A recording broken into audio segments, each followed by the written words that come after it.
October 31st, 2025. While you were sleeping, a new currency launched that could end 80 years of dollar dominance, and most Americans have no idea it even exists. I'm talking about the BRICS Unit, a currency backed by 40% physical gold that just went live as a pilot program. And what I'm about to show you will change everything you thought you knew about the future of money. This is Financial Check, where we uncover the real forces reshaping the global economy. If you're new here, hit that subscribe button and turn on notifications. Because what we're discussing today affects every dollar in your bank account, every investment you own, and your financial future. First, let's break down exactly what this is. BRICS stands for Brazil, Russia, India, China, and South Africa. 5 nations that represent 45% of the world's population and over 35% of global GDP. But here's where it gets interesting. BRICS has now expanded to include Saudi Arabia, UAE, Egypt, Ethiopia, and Iran, making it BRICS Plus. That's oil, that's manufacturing, that's gold reserves, all in one economic bloc that's now challenging Western financial dominance. On October 31st, 2025, they launched something called the Unit. This isn't just another digital currency or some experimental token.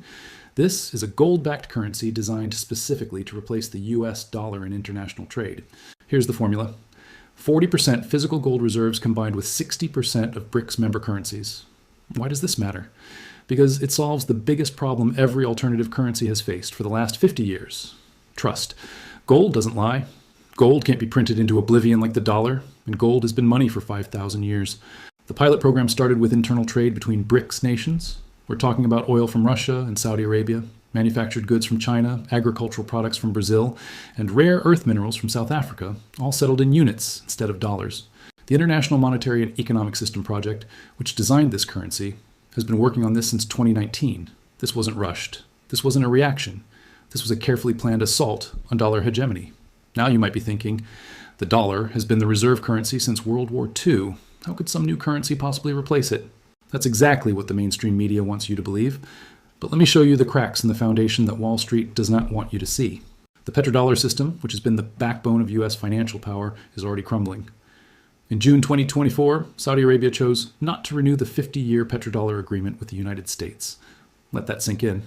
The cornerstone deal that forced every country to buy dollars to purchase oil just expired. And what happened?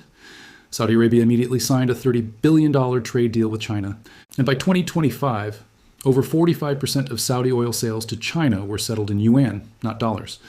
But it gets worse. U.S. national debt just crossed $36 trillion. That's trillion with a T. We're adding another $1 trillion of debt every 100 days. The interest payments alone are now over $1 trillion per year, more than we spend on defense. And how is the Federal Reserve responding? By continuing to print money and keeping rates at levels that are destroying the middle class. Every dollar printed dilutes the value of every dollar you own. That's not economic policy, that's theft. Meanwhile, central banks around the world have been on a gold buying spree. In 2024 alone, central banks purchased over 1,000 tons of gold, the highest level in decades. Why? Because they know what's coming. They're quietly diversifying away from dollars and into hard assets. China, Russia, India, and Turkey have been leading this charge. These aren't coincidences. These are coordinated moves to prepare for a post-dollar world. Let's get into the mechanics of how this unit currency actually functions, because this is where it gets fascinating. The unit is not a replacement for domestic currencies. Russian rubles, Chinese yuan, Indian rupees will all still exist. Instead, the unit functions as a bridge currency for international trade settlements between BRICS nations. Think of it as the new international standard that bypasses the dollar entirely. Here's a real-world example. Let's say India wants to buy oil from Russia. Under the old system, India would have to convert rupees to dollars, send those dollars through the SWIFT banking system controlled by the West, then Russia would receive dollars and convert them to rubles. Every step of that process involves fees, currency risk, and political control. The US has weaponized the dollar by threatening sanctions and freezing dollar assets, which is exactly what happened to Russia after the Ukraine conflict started. Now with the unit, India can convert rupees directly to units, backed by gold reserves held in a BRICS reserve bank, and Russia receives payment in units, which they can either hold or convert to rubles. No dollars involved, no SWIFT system, no American oversight or control. And because 40% is backed by physical gold, there's inherent stability and trust built into the system. The 60% currency basket component provides liquidity and flexibility. It's weighted based on the economic size and trade volume of each BRICS member. So Chinese yuan has the largest weight, followed by the Indian rupee, Russian ruble, and so on. This prevents any single nation from dominating the system the way the US has dominated through the dollar. It's a multipolar currency for a multipolar world. And here's the kicker. The system is being built on blockchain technology. Every transaction is transparent, verifiable, and instant. Compare that to the correspondent banking system the dollar uses, which can take days and involves multiple intermediaries. The BRICS Unit is faster, cheaper, and more transparent than the dollar system. That's not just a threat to dollar dominance, that's a complete technological leap forward. So what's the timeline for this rollout? And what does it mean for the average American? According to sources within the BRICS Development Bank, the pilot phase runs through 2026 with full implementation targeted for 2027. That's less than 18 months away. We're not talking about some distant future scenario. This is happening right now. During 2026, we're going to see more countries joining the BRICS Plus bloc. There are currently 34 countries that have expressed formal interest in joining. That includes major economies like Indonesia, Mexico, Turkey, and Nigeria. If even half of these nations join and adopt the unit for trade settlements, we're talking about over 50% of the global population and nearly half of global GDP operating outside the dollar system. That's a tipping point. What happens when global dollar demand drops? Economics 101. When demand falls and supply is high, value collapses. The Federal Reserve has printed trillions of dollars over the past 15 years. Those dollars have been exported around the world, held in foreign reserves, used for trade settlements. But when countries no longer need dollars to buy oil, to trade with each other, to hold as reserves, where do all those dollars go?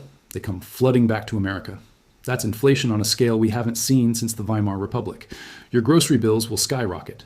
Gas prices could double or triple. The cost of imported goods, which is almost everything Americans buy, will explode. This isn't fear-mongering. This is basic economics. A currency only has value if there's demand for it. And the BRICS unit is designed specifically to destroy that demand for dollars. Some economists are predicting the dollar could lose 30 to 50% of its purchasing power within the next 3 to 5 years if this trend continues. Now let's talk about what you can actually do to protect yourself, because that's what really matters. First, understand that this isn't a political issue. This isn't about being anti-American or rooting for BRICS. This is about recognizing reality and positioning yourself accordingly. Empires rise and fall. Reserve currencies change. It's happened throughout history, and it's happening again right now. The smart money is already moving. Why do you think gold hit an all-time high in 2025, rallying 64% in a single year? That was the best performance in nearly 50 years. Institutional investors, family offices, and central banks are loading up on physical gold. Silver is following the same pattern. We saw silver touch $80 per ounce in January 2026 before a manipulated pullback. But the long-term trend is clear. Precious metals are the insurance policy against currency collapse. Here's what I'm watching closely. If you're holding significant cash savings in dollars, you're essentially holding a melting ice cube. That doesn't mean panic and convert everything tomorrow, but it does mean having a strategy. I also want you to pay attention to what's happening with silver specifically. Silver has industrial applications that gold doesn't. It's critical for solar panels, electric vehicles, and electronics. China, which controls global silver refining, just implemented export restrictions in January 2026. They're hoarding silver for their own green energy transformation. That supply squeeze combined with investment demand could send silver past $100 per ounce. We're already seeing premiums on physical silver climb to 25 to 30% over spot price. That tells you there's a disconnect between paper price manipulation and physical reality. The BRICS unit isn't some conspiracy theory or fringe idea anymore. It's operational. It's backed by gold. And it's supported by nations that control the majority of the world's natural resources, manufacturing capacity, and population. The question isn't if the dollar will lose its dominance. The question is how fast it happens and whether you'll be prepared when it does. I've shown you the mechanism, the timeline, and the implications. Now the choice is yours. You can ignore this and hope the mainstream media eventually covers it, by which time it'll be too late. Or you can start taking action now while you still have time to position yourself. History doesn't wait for anyone, and the greatest wealth transfers always happen during major monetary transitions. Make sure you're on the right side of this one. If this video opened your eyes, smash that like button and share it with everyone you know. Subscribe to Financial Check 26 for more deep dives into the real forces shaping our economic future. And drop a comment below telling me, are you preparing for the dollar's decline, or do you think the dollar will remain dominant? I want to hear your perspective. Stay informed, stay prepared, and I'll see you in the next video.